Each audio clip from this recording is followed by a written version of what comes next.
네, 저희는 지금 이 고난에 대한 주제를 가지고 말씀을 나누고 있습니다. 이 고난에 대한 주제를 나누게 된 계기는요, 이전에 저희 교회가 성장하고 부흥하는 교회가 되기 위해서 안디옥 교회를 함께 살펴봤습니다. 근데 안디옥 교회가 성장한 이유 중에 하나가 고난을 잘 극복했다. 그러니까 안디옥 교회는 핍박 가운데 세워진 교회다. 그래서 그 내용을 함께 나누었습니다. 교회가 성장하고 부흥하기 위해서는 이 교회에 끊임없이 다가오는 고난과 역경, 핍박 이런 부분들을 잘 극복해내야 성장하고 부흥할 수 있기 때문에 또 개인의 삶도 마찬가지입니다. 그리스도인의 삶을 성공적으로 잘 살아가기 위해서는 끊임없이 다가오는 그 고난과 시련, 역경, 또 억압 이런 것들을 잘 극복해내야 바로 그렇게 그리스도인답게 그렇게 살 수 있기 때문에 이 주제가 아주 중요하다라는 생각이 듭니다. 두 주를 나눴고 오늘 마지막으로 이 고난을 이기는 방법에 대해서 함께 좀 말씀을 나누도록 하겠습니다. 이미 말씀드렸지만 이 고난을 이기는 방법은 고난을 제대로 이해해야 가능하다. 이해하는 것으로부터 시작된다라는 말씀을 드렸습니다. 그래서 저희가 지금 이 고난에 대해서 단계적으로 이해해 나가고 있는 중입니다. 처음부터 그냥 고난을 이기는 방법은 이렇습니다 라고 말씀드려도 되지만 그것보다는 고난이 어떤 것이고 또 어떤 특징이 있고 이걸 잘 이해하면 이해할수록 고난을 이기는 방법을 더 잘 이해할 수 있기 때문에 그 내용들을 두 주에 걸쳐서 함께 나눴습니다. 지금까지 나눈 내용 간단하게 정리해 보면 이렇습니다. 이 고난이라고 하는 것, 특별히 고난이 왔다라고 하는 것, 이것이 내 인생의 모든 것이 끝났음을 의미하는 것이 아니다. 그걸 기억할 필요가 있다는 거죠. 고난과 역경이 눈앞에 펼쳐졌습니다. 당황스럽고 또 감당하기 힘든 그런 상황이 내 앞에 펼쳐졌습니다. 그렇다 하더라도요, 모든 것이 끝난 것은 아니라고 하는 거죠. 고난이 우리를 힘들게 하고 우리의 삶을 송두리째 흔들어 놓는다 할지라도 그렇다고 우리의 인생이 끝난 것은 아닙니다. 고난에 대한 이해를 할 때 이 부분부터 잘 정립하고 시작해야 됩니다. 도리어 이 고난이라고 하는 것은요, 하나님을 깊이 만나는 자리가 될 수 있다 하는 거죠. 고난 가운데 있는 이들에게 하나님께서는 가까이 다가오시고 고난으로 인해서 하나님께 가까이 나아갈 수 있기 때문에 그렇습니다. 이 고난의 끝자락이야말로 진정으로 하나님을 깊게 만날 수 있는 그런 자리다 하는 거죠. 하나님을 제대로 깊게 만날 수 있다면 그 인생은 복된 인생이 될 수 있거든요. 근데 그 만남이 고난의 끝자락에서 깊이 이루어질 수 있다. 그렇기 때문에 이 고난이라고 하는 것은 축복이 될 수도 있다는 사실을 기억할 필요가 있다는 거죠. 이 이야기를 드리면서 제가 고난이 가지고 있는 특성 세 가지를 말씀드렸습니다. 다시 한번 말씀드리지만 우리 본문에 나오는 내용만 가지고 제가 말씀드린 겁니다. 그 외에도 여러 가지 특징이 있겠죠. 그러나 우리가 지금 3주째 묵상하고 있는 이 본문이 이야기하는 고난에 대한 특성 세 가지 좀 잘 기억하면 좋겠습니다. 첫 번째 특징은 이 고난이라고 하는 건 예측할 수 있는 게 아니다. 언제든 다가오고 어디서든 일어날 수 있다 하는 거죠. 그러니까 좋은 일 다음에도 일어날 수 있습니다. 뭔가 큰 업적과 성취를 이뤄내서 내 삶이 이제 잘 펼쳐지겠구나 라고 생각할 때 그때도 일어날 수 있습니다. 그러니까 우리가 예측할 수 있는 게 아닙니다. 그래서 고난이 내게 닥쳐오면 내가 그 고난 때문에 내가 뭔가 크게 잘못해서 이런 일이 일어났는가, 내가 예측하지 못해서 이거를 막지 못한 건가, 너무 자책하지 마시기를 바랍니다. 때로는 그렇지 않을 때도 고난은 올 수가 있습니다. 그리고 좋은 일이 많이 일어나고 내 인생은 이제 행복한 길로 성취되고 완전히 풀리겠거니 잘 열리겠거니 생각하고 있을 때 그때도 일어날 수 있기 때문에요. 너무 교만하지 말고 항상 겸손하게 마음을 다잡을 필요가 있다 하는 거죠. 고난의 특징을 잘 이해할 필요가 있습니다. 두 번째 고난의 특징은 뭐였냐면 피하고 숨을수록 더 심각해진다. 도망친다고 되는 게 아니라는 말씀을 드렸습니다. 도망치고 숨으면 안전할 것 같지만 그렇지 않다는 거죠. 도망치면, 숨으면 더 힘들고 고립된 곳으로 몰려갈 뿐입니다. 고난을 인정하는 것이 중요합니다. 받아들이는 것이 중요합니다. 자꾸 나에게 이런 일이 일어나면 안 되는데 라고 이야기하면서 이미 일어난 것을 자꾸 부정하려 하면, 피하려 하면, 외면하려 하면 더 힘든 상황으로 몰려갈 수 있다 하는 거죠. 인정하기 쉽지 않겠지만 빨리 인정하는 것이 중요합니다. 빨리 인정하고 정말 내게 일어난 이 고난이 어떤 것인지를 직시할 필요가 있다 하는 거죠. 내게 일어난 이 고난의 무게가 내가 느끼기에는 죽을 것 같은데, 모든 인생이 끝난 것 같은데, 내게는 아무런 희망이 없는 것 같은데, 그런 엄청난 무게로 나를 짓누르는데 진짜 그런가 인정하고 들여다보면 그렇지 않는 경우가 대부분입니다. 그 정도의 무게가 아닐 경우가 대부분입니다. 충분히 감당할 수 있는, 이길 수 있는 그런 길이 있다는 것을 알 수가 있습니다. 또 그런 길이 보이지 않는다 하더라도 이 고난으로 인해서 내 모든 것이 끝난 것은 아니라는 사실을 발견할 수 있게 된다 하는 거죠. 고난의 특징 좀 잘 기억하면 좋겠고요. 두 번째. 그리고 세 번째 고난의 특징이 있습니다. 고난을 겪는 사람들의 시선을 빼앗는다 그랬습니다.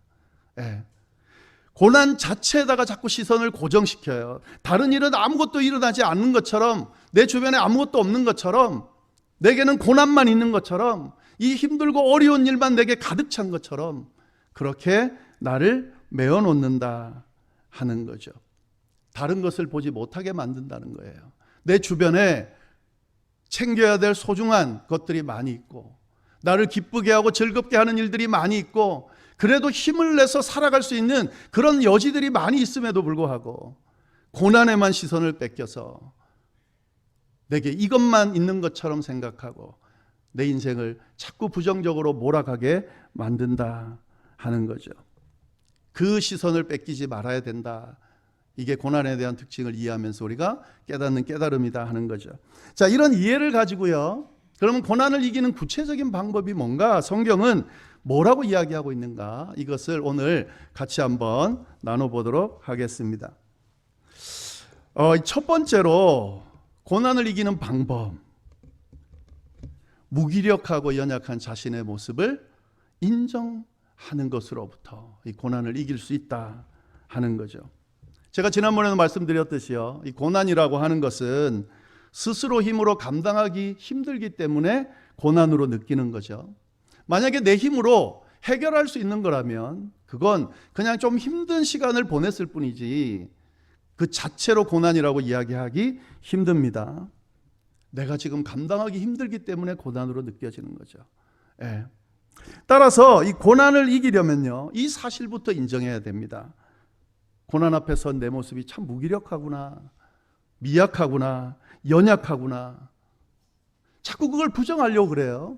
나는 이 정도는 감당할 수 있는 사람이라고 자꾸 생각하면서 마치 내가 대단한 것처럼 왜 나는 이 고난을 헤쳐나가지 못할까 자꾸 생각하다 보니까 자꾸 반대에 부딪히게 되고 벽에 부딪히게 되고, 그러니까 더 힘들게 느껴지게 되는 거죠.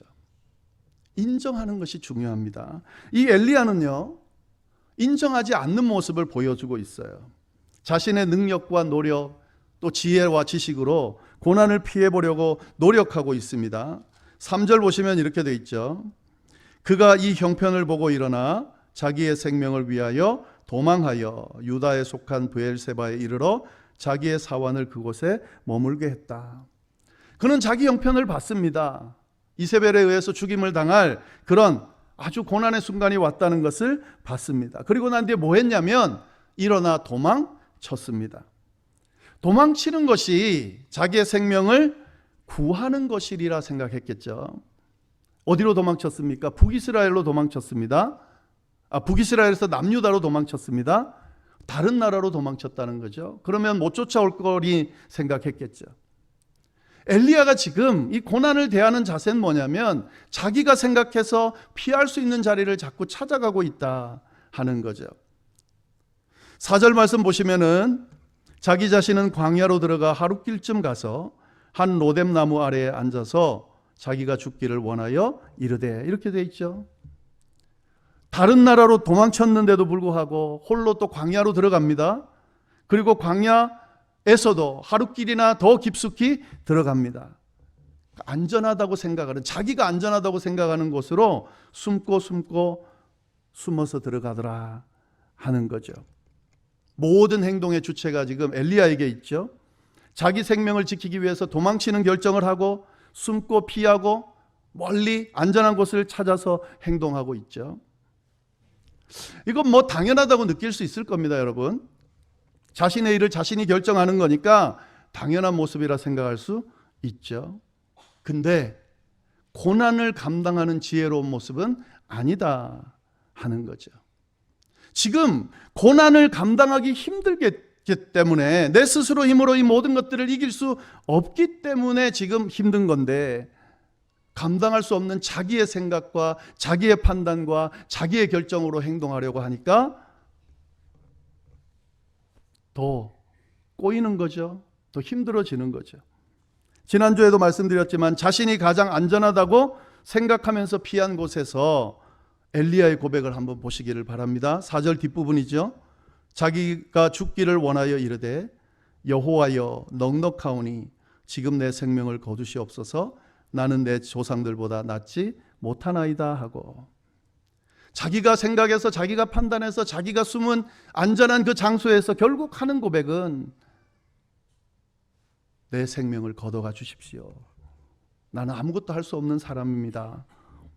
이렇게 고백하고 있다 하는 거죠. 항복하는 거죠. 결국에 뭐라 그러냐면 저는 아무것도 아닙니다. 연약한 자입니다. 나약한 자입니다. 이 일들을 감당할 수 있는 사람이 아닙니다. 이렇게 고백하고 있는 거예요. 근데 참 재밌는 건요, 엘리야의 이 고난을 이기는 시작점이 바로 이 고백으로부터 시작된다라고 하는 사실입니다. 나는 아무것도 아닙니다. 하나님, 저는 죽을 수밖에 없는 존재입니다. 내 힘과 내 노력으로는 지금 상황을 극복할 수 없습니다 라고 고백하는 그 시점부터 엘리야가 구원되어지는, 고난으로부터 벗어나는, 고난을 이기는 과정이 시작된다 하는 거죠. 좀 더 일찍 그랬으면 더 좋았을걸요. 좀 더 그 부분을 인정했으면 그랬으면 더 좋았을걸. 피하고 숨고 자기가 할 거 다 하다가 결국 그 자리에서 자신의 연약함을 인정하게 되는 이 어리석은 과정을 엘리야가 거쳤다 하는 거죠. 그러나 그나마 다행이죠. 자신의 연약함을 인정하는 그 자리에 하나님께서 임재하셔서 그의 고백을 들으시고 그 상황을 해결해 주시니까 그나마 다행인 거죠. 여러분 꼭 기억할 수 있기를 바랍니다. 고난이 오면 그 고난은 내가 감당할 수 없기 때문에 힘든 것이다.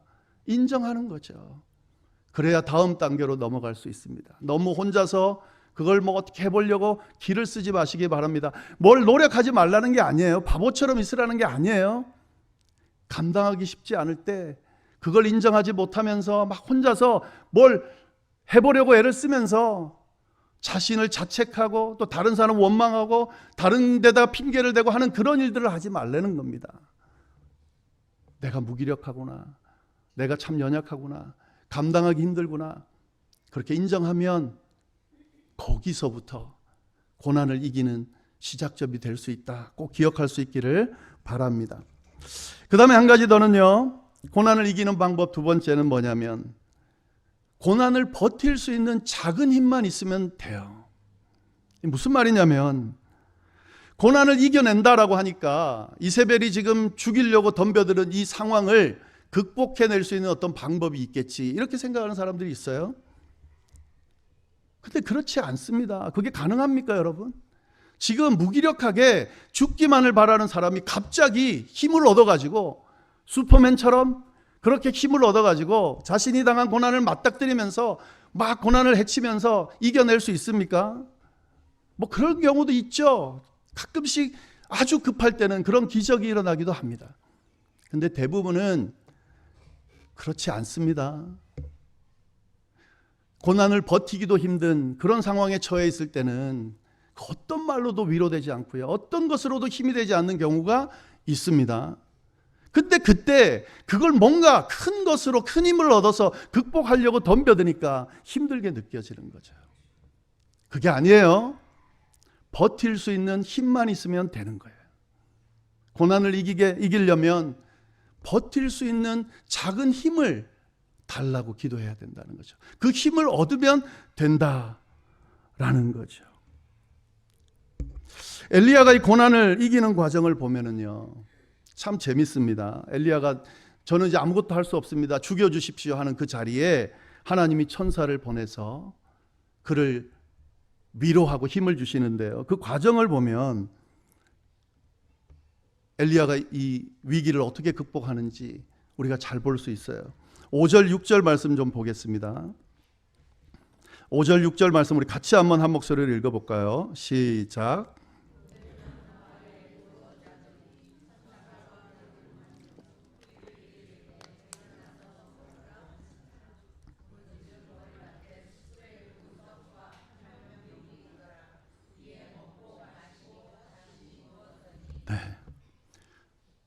엘리야가 무력하게 있으니까 하나님이 이제 다가가셔서 그에게 이제 힘을 주시죠. 근데 하나님께서 엘리야에게 다가오셔서 막 큰 힘을 줘가지고 능력을 발하도록 그렇게 하지 않는다라고 하는 사실에 우리가 주목할 필요가 있습니다. 그 천사가 와서 제일 먼저 뭐 합니까? 그를 어루만지며, 어루만진다는 건 뭘까요? 위로한다는 거죠. 하나님이 다가오셔서 제일 먼저 하신 건 뭐냐면 위로하시는 거예요. 쓰다듬어 주시는 거죠.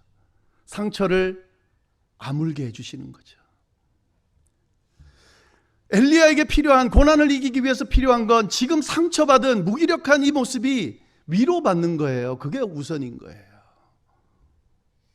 하나님이 지금 그렇게 하고 계신다. 그의 영혼을 치유하고 계신다 하는 거죠. 그리고 그 다음에 뭐합니까? 머리맡에 숯불에 구운 떡과 물 한 병을 주고 이거 먹으라고 그래요. 육신의 몸을 회복시켜 주시는 거예요. 첫 번째 다가와서 하나님의 천사가 엘리야에게 한 것은 뭐냐면 영혼을 위로하고 육신의 힘을 다시 찾을 수 있도록 하셨다 하는 거죠. 여러분, 고난 가운데 있을 때 내가 무기력한 이 모습을 바로 딱 결심하고 결단하고 이겨내서 감당하지 못한다고 하더라도 너무 속상해하지 마세요. 당연한 거예요. 그죠? 내 등을 어루만져 주시는 하나님의 그 위로면 됩니다. 그걸 간구하셔야 돼요. 내가 힘을 얻을 수 있는 물 한 병과 빵 한 조각이면 됩니다. 그게 필요한 거예요. 보세요. 그렇게 그 정도 하고 난 뒤에 그 다음에 또 어떻게 하냐면 7절 말씀 보시면은요, 여호와의 천사가 또다시 와서 어루만지며 이르되 일어나 먹으라. 내가 갈 길을 다 가지 못할까 하노라. 예. 엘리야가 그 첫 번째로 회복이 안 되고 다시 누우니까 또 천사가 다가와서 어떻게 합니까? 예, 또 어루만지면서 또 음식 주면서 먹으라 그래요. 고난을 이기는 방법은요, 힘을 얻어야 돼. 버틸 수 있는 작은 힘을 얻어야 됩니다. 하나님 앞에 매달리면서 하나님, 저 상처받았어요. 저 무기력해요. 의욕이 없어요. 아무것도 하기 싫어요. 매달리세요. 그리고 작은 위로를 얻기를 간구하세요. 거기서부터 고난을 이기는 힘이 시작된다라고 하는 사실을 기억할 필요가 있습니다. 그리고 거꾸로요, 힘든 사람 위로할 때 가가지고 함부로 막 이야기하지 마세요. 막 힘내라 어쩌라 막 이런 이야기 하면 좋지만 그 이야기 전에 쓰다듬어 주세요. 위로해 주시고요. 그냥 맛있는 밥 한 끼 사주세요. 그가 힘을 낼 수 있도록, 버틸 수 있도록. 그러면 되는 거예요. 그러면 그 다음 단계로 갈 수가 있습니다. 자, 그 다음에 세 번째로요, 고난을 이기는 방법은 그 작은 회복을 한 후에 어떻게 해야 되는가?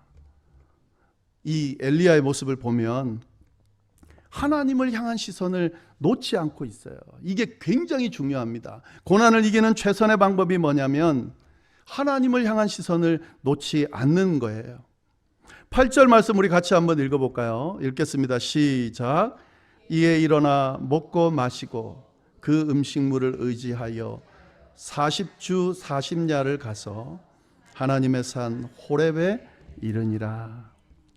여기서 우리가 잘 봐야 되는 건요, 하나님이 이렇게 위로해 주시고 회복시켜 주셨어요. 그걸 가지고 이세벨에게 찾아가서 이세벨과 싸워서 이기는 게 아니고 어디로 가냐면 하나님이 계신 하나님의 산 호렙으로 갑니다. 이게 고난을 이기는 최선의 방법이에요. 딱 그 정도의 회복만 했습니다. 그리고 난 뒤에 일어나 먹고 마시고 그 음식물의 힘을 의지하여 어디로 가냐면 하나님이 계신 곳으로 가고 있습니다. 왜요? 이 고난을 해결해 주실 분은 하나님밖에 없다고 믿기 때문에, 그 하나님께 가면, 그 하나님의 손을 붙들면 그 하나님께서 해결해 주신다고 믿기 때문에 그렇게 하나님을 바라보고 하나님께로 가고 있던 거죠. 하나님께 갈 수 있는 정도의 회복만 되시면 돼요. 이게 안 되니까 문제가 되는 거예요. 고난이 오면, 시련이 오면 하나님과 자꾸 멀어지잖아요. 그죠? 하나님 앞에 간구해야 됨에도 불구하고, 하나님을 붙들어야 됨에도 불구하고, 하나님이 해결 책임을 알매도 불구하고 거기까지 가는 게 그렇게 힘이 듭니다. 거기까지 갈 수 있는 힘이 필요해요. 그러면 되는 거예요. 이렇게 해서 엘리야가 호렙산에 갔어요. 그 다음 내용을 보면 그 다음에 누가 하시나요? 하나님이 하십니다. 하나님이 그를 일으켜 세워서 이세벨을 이길 수 있는 힘을 주시고, 하나님께서 친히 그를 붙들어서 그 모든 고난을 이길 수 있는 힘을 주시면서 이끌어 주신다 하는 거죠. 고난을 이길 수 있는 방법, 하나님께 가면 됩니다. 그러면 하나님이 해주십니다. 그러니까 자꾸 내가 뭘 다 해가지고 뭘 다 헤쳐나가려고 그러지 마시고요. 그 모든 것을 가능하게 하시는 분이 하나님밖에 없다는 사실을 믿고 그 하나님께 열심히 나아가서 하나님의 손을 꼭 붙들면 고난을 이길 수 있다. 오늘 말씀이 우리에게 가르쳐주고 있습니다. 여기서 엘리야의 장점이 뭐냐면, 보세요. 막 자기 마음대로 해가지고 이제 스스로 목숨을 끊고 싶은, 좀 죽여주십시오라는 극한의 상황까지 갔습니다. 근데 그때에 이 엘리야가 누구를 바라보고 원망을 늘어놓고 있습니까? 하나님. 네. 어떤 절망의 상황에도요, 내 스스로 목숨을 끊었으면 좋겠고 하나님이 나를 좀 죽여줬으면 좋겠다는 상황에서도 그때도 하나님을 향한 시선을 놓치지 마시길 바랍니다. 그게 고난을 이기는 방법입니다. 사단은 끊임없이 우리의 시선을 하나님께로부터 멀어지게끔, 떠나게끔, 바라보지 않게끔 만들어요. 그래야 끝나니까. 그러나 어떤 힘들고 어려운 상황 가운데서도, 어떤 믿음 없는 행동을 할 때라도 하나님이 나의 구주고 하나님이 나의 전부라 생각하고 그 하나님만 바라보고 있으면, 원망을 하더라도 그 하나님의 손을 붙들고 있으면 그 하나님께서 그 모든 것들을 이길 수 있게 해주신다는 사실을 믿고 고난을 대처하고 이겨나갈 수 있어야 한다. 오늘 말씀이 우리에게 가르쳐주고 있습니다. 고난의 순간이 오면 꼭 기억하시기를 바랍니다. 내가 참 연약하구나, 내 힘으로는 안 되는구나 인정하고, 그리고 작은 힘, 하나님을 찾을 수 있는 작은 힘을 찾으면서, 그리고 하나님의 손을 붙들고 그 하나님과 함께 고난을 헤쳐나가는 그런 아름다운 역사들이 저와 여러분 가운데 넘쳐나기를, 또 우리 교회 가운데 풍성히 임하기를 간절히 바랍니다. 기도하겠습니다. 하나님 아버지, 참으로 감사합니다. 귀한 말씀을 통하여 또 우리를 깨우치시고 인도하여 주시니 감사합니다. 우리의 삶이 평온하면 좋겠는데, 어려움이 없었으면 좋겠는데, 끊임없이 힘들고 어려운 순간들이 다가오고 그 어려운 순간들, 힘든 순간들로 인하여 우리의 삶이 힘들고 어렵게 느껴질 때가 참 많이 있습니다. 우리 힘으로 다 극복하고 잘 헤쳐나가면 좋겠는데 그렇지 않은 일들이 너무 많고, 또 그러한 일들 앞에서 무기력한 우리의 모습을 보며 한탄하게 되고 또 안타깝게 슬퍼하며 우리의 인생을 돌아보게 됩니다. 하나님 아버지, 이런 가운데 우리의 힘 되시는 하나님, 우리의 구원자 되시는 하나님, 그 어떤 역경 가운데서도 우리를 붙들어 주시는 하나님, 그 손을 붙들고 힘들고 어려운 그 역경의 순간을 이겨내면서 참된 그리스도인다운 삶을, 하나님의 백성다운 삶을 살아가는 우리가 될 수 있도록 주여 인도하여 주옵소서. 오늘 이 자리에 하나님, 감당할 수 없는 역경 가운데, 어려움 가운데 처해 있어서 하나님의 도움을 구하며 주님 어떻게 해야 될지를 몰라 주저앉아 있는 분이 있다면, 엘리야에게 다가가셨던 그 하나님께서 친히 동일하게 다가가 주셔서 그를 붙들어 주시고 회복시켜 주시고 어루만져 주시고 치유해 주시고 다시금 주님을 찾게 해주시고 주님 손을 붙들고 그 모든 고난을 능히 이겨내는 역사가 일어날 수 있도록 주여 인도하여 주옵소서. 그렇게 해주시기를 간절히 바라고 살아계신 예수님의 이름으로 기도드립니다. 아멘.